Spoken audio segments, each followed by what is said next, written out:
This is Daily Blast Live. We're talking about what you're talking about. Get real. No. Y'all, this just is stop. a sham. It's finally here. Drum roll. Welcome to DBL. Happy Friday, everybody. Yeah. Feeling good? Whoa. Ready. Yeah. Yeah. I'm excited. That was like a Falcor, yeah. Yeah, let's Never ending do it. story. Oh, yeah. Shout out. Yeah. You ever see that? No. You've never seen the Never-ending story? Erica. It's Erica so has not good. seen a lot of movies. It's an old I've movie. seen a lot of movies. You didn't Just watch not Game that of one. Thrones, Erica. That wasn't a movie. It was a long movie. Guess what? My wife hasn't seen The Never-Ending Story or Game of Thrones. That's why she's my girl. We need to get you guys on the same page. Great movie. Check it out. It's from the 80s. Kind of holds up. All right. Welcome to DBL. The biggest trend at Paris Fashion Week this year is celebrities bringing their daughters along. So Wonder Woman star Linda Carter, who's 72, was seen with her look-alike daughter, Jessica Altman, at a fashion show. Both looking fantastic. I like that fit. I like that belt. Reese Witherspoon, there she is with her mini-me. Ava looks stylish in Fendi. Kylie and her daughter Stormy wore matching couture at the same Valentino show. Kylie's mom, Kris, also brought her other daughter. You might know her, Kim Kardashian. Kate Moss was also twinning with her daughter Lila, and Glenn Close also came out to the Dior show with her daughter Annie, who is also an actress. Kate Moss, her daughter, A model. So just Stormy's basically an influencer for every child in definitely. the world. Yeah. They're both Definitely. stylish. I mean, Stormy's outfit, I would love to be Stormy. Look at that. Look at a little baby handbag. Look at the sunglasses. I mean, that is chic. The feathers. I mean, she's giving mini diva fabulous. You know what's weird, too? I just want to point out real fast, just having children and seeing that. She is so groomed to be a star, because if I brought my kids to something like that and there was that many cameras going on, They would have a would nervous- freak out. Yeah. Freak out. What a great So, point. Yeah. Well, she's like desensitized to that type Exactly, of like sensory overload, which I don't know if that's a great thing Exactly. either. Yeah, I think being an aunt for so many years, but also mother or godmother, I'm like, I see things like that and I'm like, yes, I would totally get that for like my niece or like my goddaughter or whatever. But since I've been doing this for a while, I'm like, kids just really don't work that way. No. Like, at all. I know. I don't have any kids that would maintain that ensemble as Yeah, no. perfect as that. Like, there'd be feathers hanging off. The handbag would be Absolutely left at the not. pet yeah. store. You're like, where is it? And this is where you get your feelings hurt as an auntie or like a godmother, like a woman without kids, because I used to send, like, I would go out, I would get the nicest things, I would send it, and then it was like in my mind, you know, I get the picture, oh my gosh, they're so beautiful in it. Now I'm so close in proximity and I see what happens to these things, and it hurts my whole heart and soul. Yeah. Like, you give like a beautiful coat that you spent way too much money on, and there's just like chocolate mousse. Oh. Yeah. Just all Oh, over boy. it. We live in a cul-de-sac. Completely kills my image. I know, I get them a nice outfit or something, whatever, and we live in a cul-de-sac, and like when I pull out of work in the morning, there's a shoe in the street, another one, their jacket, their shirt, it's just like everywhere. I'm like, what are you doing? Just stripping naked and then just throwing everything in the mud? Probably. Yeah. Probably.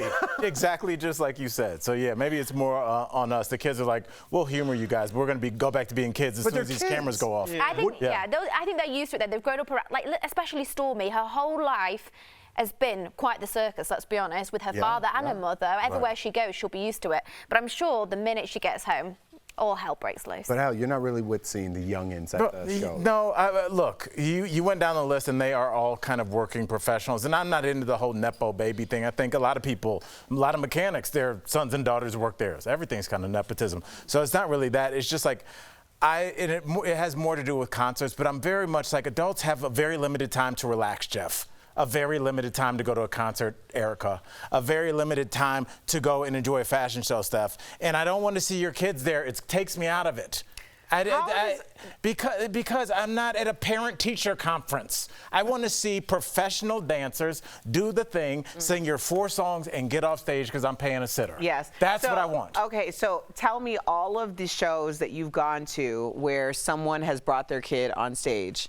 It has not happened yet. So exactly, because that's not your demographic. Nobody's trying to force their children on you, Al. It happens. People who are there are very excited to see it. We move on. It's called being pre-mad, Eric. It's called, I saw it at Renaissance, and it was one of the best things I've ever seen in my life. In Al's defense, we do a lot of stories about it, and he's just upset about that. Yeah. That's Pre-mad. kind of your fault, Eric. Pre-mad. Pre and post mad about the story. All right, let's move on to Justin Timberlake. He is back with some new music and a world tour. Just in time. See what I did there? I screwed it up. Justin just dropped his new single, Selfish, from his newest album. Let's have a listen. So if I get jealous, I can't help it.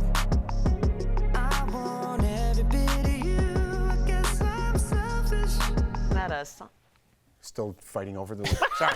But some Britney Spears fans aren't thrilled with the new music. In fact, some started streaming her song, also called Selfish. Anyone find that weird? Which was a bonus track on her 2011 album Femme Fatale, and it's now climbing the charts on iTunes. Last year, Britney opened the old wound of their breakup in her new memoir, of course, by talking about how Justin cheated on her when they dated. So in 2021, Justin issued an apology to both Britney and Janet Jackson over how he handled the wardrobe malfunction at the Super Bowl, saying he failed them both. So Justin, Al, I don't know, he's getting some repercussions from that Super Bowl, now with the Britney memoir. How do you think his tour is going to do? It's just so strange that we're even talking about this, because randomly, I think it was Wednesday, like after the show, Jeff and I would just go out, how has Justin Timberlake not been canceled? You did ask that. Yeah. It We was talk very about it random. often. Right, it was super random, and here we are Friday talking about it, and I asked, I don't have any opinions on, I used to, back when Justin was his hottest, that was back when I was young and no kids, and I was having a lot of fun with his music. I don't have any personal feelings toward Justin. I'm just saying, in the landscape of the people that we have seen canceled and seen their careers taken from them, I'm surprised because of the nature of what happened at the Super Bowl, wardrobe malfunction, whatever you want to say. He left Janet out there to spin in the wind, at least as far as I was concerned, and most people, for decades. It changed the course of like how the FCC runs things. That was a big, it was like a changing day. It changed radio, changed everything. So the idea that he was never taken to task for that, and at least I think if he had gotten ahead of it, which he had decades to do, I think he would have been fine. But I think as society started to catch up and revisit some of the things we didn't like going back and looking at old interviews and being like, it was 2001, the interviews didn't know that. But like when you look at that, it still kind of doesn't hold up. So I think, I don't know, Steph. I don't think he's canceled. Maybe we need a new word. Just like, I don't think he deserves to be cancelled. He's in timeout, maybe. I think he's been in timeout for a while because we've not seen him do awfully that much.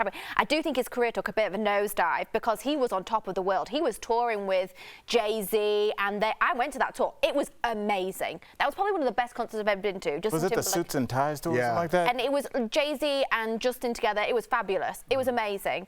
And I do think after that, his career definitely did plummet, and he didn't release any new music. And then there was a whole scandal with obviously Jessica that we were talking about, his wife, and then the Britney books. It's not been smelling so rosy for him, has it?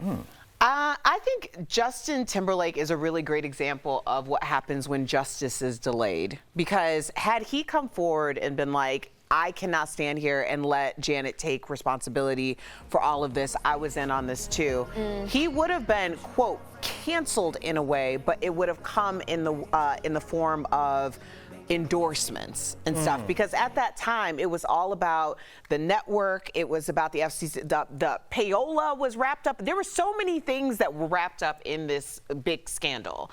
It was huge. It was massive, but if he would have come forward, he would have gotten backlash on the corporate end. But by delaying all of this, and he's been under the radar for so long, and people are, internet snoops are like, why have we never held this person accountable? I think that it hurts him the most because he needs to come back right now. Also, it hurts NSYNC altogether because the idea of him going as a litmus test on his own with all of this smoke can really probably, it might have a bad effect on them reuniting as a group. If I were in that room making those decisions, I'd be like, hey, you need NSYNC now in a way that you haven't needed them in a very long time. Y'all are on equal footing. Put you all together. You can have your new single or whatever. Maybe you can have a point where you sing it by yourself, but you need to go out as a group and get some of that fanfare goodwill back. tour. Because Yeah, I think that's a good. That would make. right now, you messing up everything. Yeah. Yeah. I'm with you. I'm pushing for That's an a NSYNC tour great call. as Yeah. well. Goodwill for sure. tour. Coming up, Goodwill Tour. Coming up on DBL, our interview with the legendary Smokey Robinson. He's telling us all about his new music. I do a weird thumbs up thing in there. It's super embarrassing. And why is Usher's Vogue cover getting slammed? Erica's going to explain in her segment what Erica's watching next. So weird. So.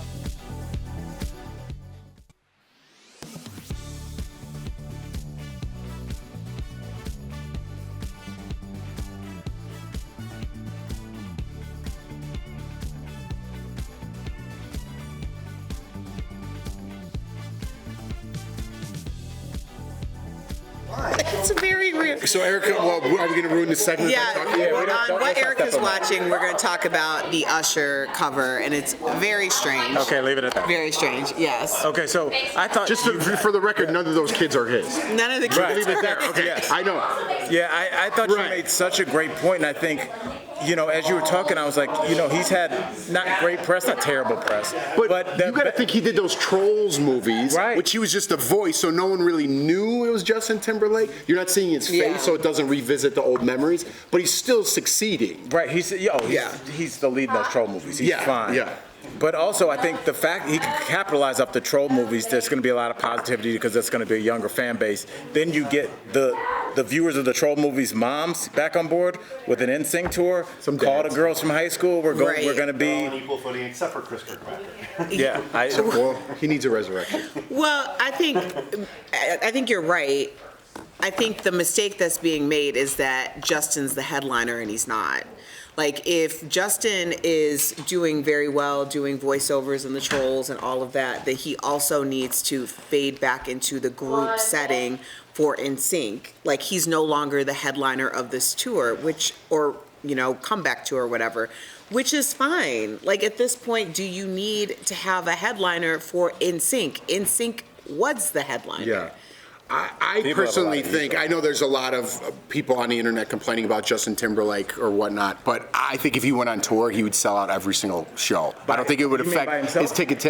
his ticket sales. Yeah. What venues does he sell out? Yeah, that's the Ball Arena. Ball Arena? Yeah. I don't know. I think Not Bronco Mile Stadium. High. So you're talking about 18,000 seats. Yeah.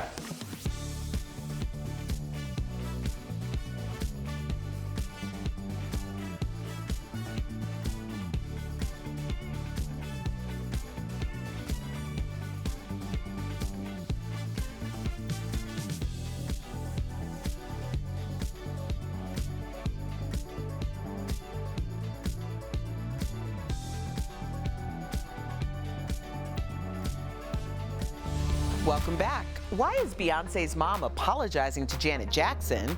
What's wrong with Usher being on the cover of Vogue? And the greatest night in pop music is making a comeback. In this week's What Erica's Watching. First, Janet Jackson fans came for Miss Tina Knowles after liking a post. It complained that concert tickets are no longer affordable and not worth the price.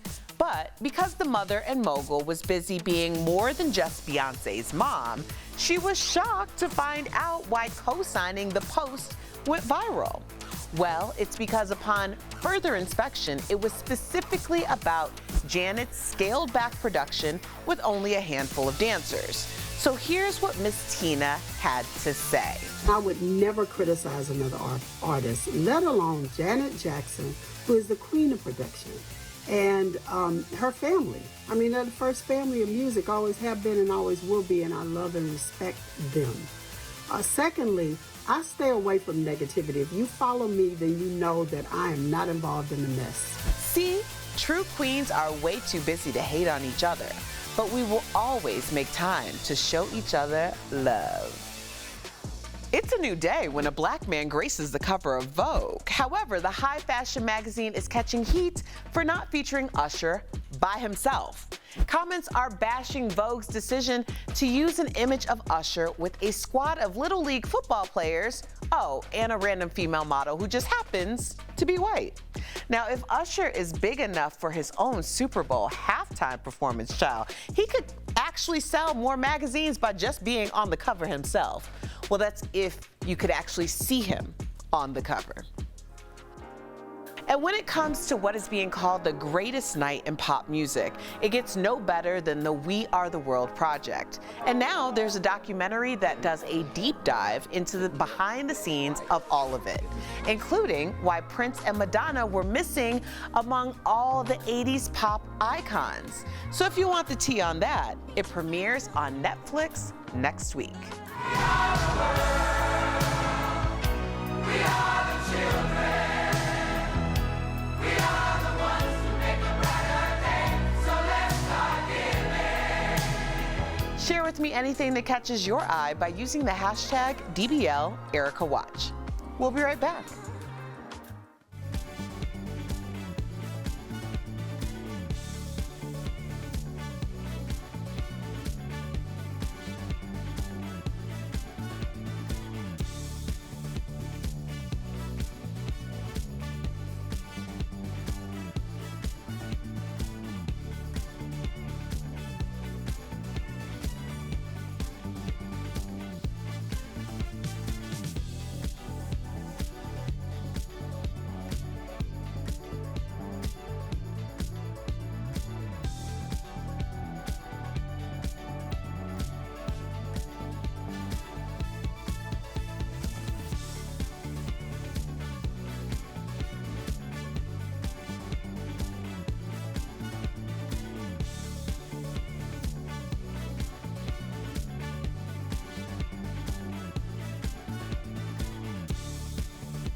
Welcome back. Earlier, Grammy Award-winning Motown legend Smokey Robinson joined us, and he filled us in on his new album and shared why he's a Swiftie. Check it out.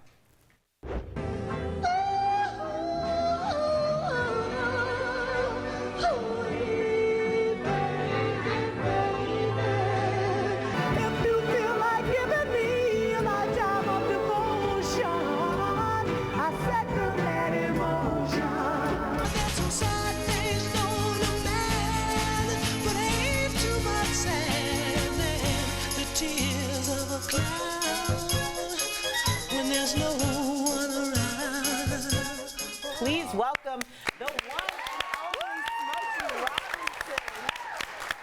What an honor. Well, it's my pleasure, and thank you very much for that. Bless you. Hey, bless you, brother. Now, let's get into a question I want to ask you, and I also hope we don't get canceled when I ask this. Your new album is called Gasms. How did you get to that title? I love it. Well, I was planning on releasing a new album. I hadn't had a new album of original material in close to probably 10 years, you know. And so I was planning on doing that, and I was at the piano, and I was writing some songs, and I figured, I said, what can I do that's going to create some instant attention? What subject is there that would create some instant controversy or attention to what I'm saying? So I thought about gasms, you know. Yeah.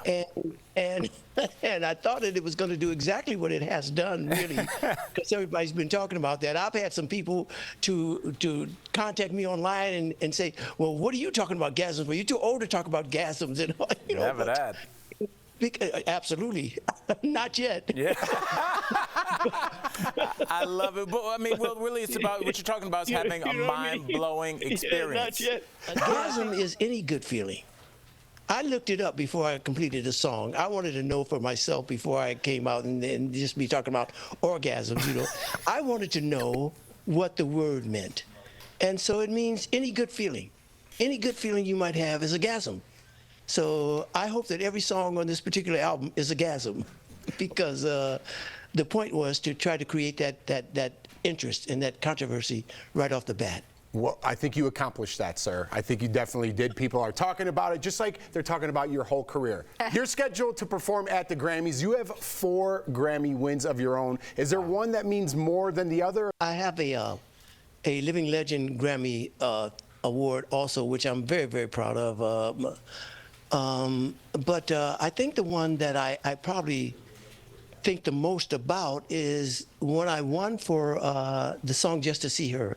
Because at that point, I was up against Michael Jackson and Luther Vandross and some other people like that. And I just thought, well, there's no way in the world I'm going to win this. I was actually performing in Las Vegas the night that they had the Grammys that I won.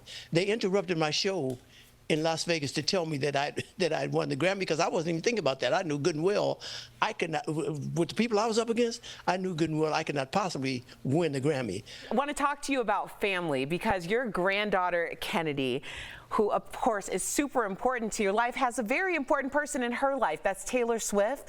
And you took her to the Eras concert and she got a chance to meet her. So does this make you a Swiftie as well? Well, I see, I was a Swiftie before then because I love Taylor. She's such a sweetheart. She's a wonderful, wonderful young lady. And I have a great relationship with her. I've known her for a long time, almost since I first heard about her. And she's just a great person. Her parents are great people.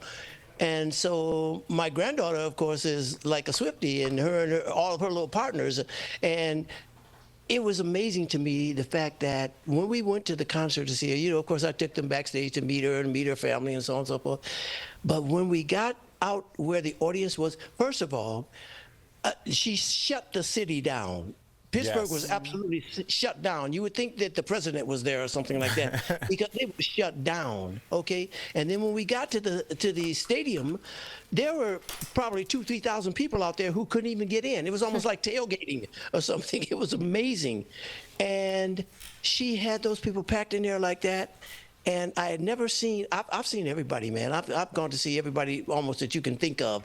I have never seen anything like that. Wow. And I love the fact that she was so cordial to my granddaughter and her friend, and she's just a great person, and I've always loved her. So I think that it was just a wonderful experience for my granddaughter. I was glad to be able to provide that for her. #1 granddad, and what an endorsement for Taylor Swift. Yes. Mr. Smokey Robinson, thank you so much for joining us. And DBL Nation, for dates to see Smokey perform live, visit SmokeyRobinson.com. And before we go, we're going to play Beside You from your new album, Gasms. Thank you again, Smokey. Thank you. Come back soon. Thank you guys very much. Thank you. Searching for a helping hand. Ooh, I love you.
All right, we did it. Friday. We were talking about fantasy concert lineups. Yeah, Yes. I know. I would just wish all my favorites from back in the 90s. They're kind of do 2000 hip hop. Yeah, They go on tour. The 50th anniversary of hip hop was, my boy went to the one that's in Carnegie Hall. My boy Joe DeRosa, he said it was such a great moment because, all the rappers were on stage.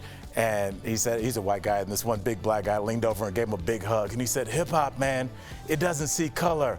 It was like this whole moment of just like his childhood, and these two grown strangers are hugging each other. It's this true. music is just like, it brings people together. That's why I said, And don't speaking sleep of on that, that NC. DMC on the show next week. Yes, I Tune can't in. wait.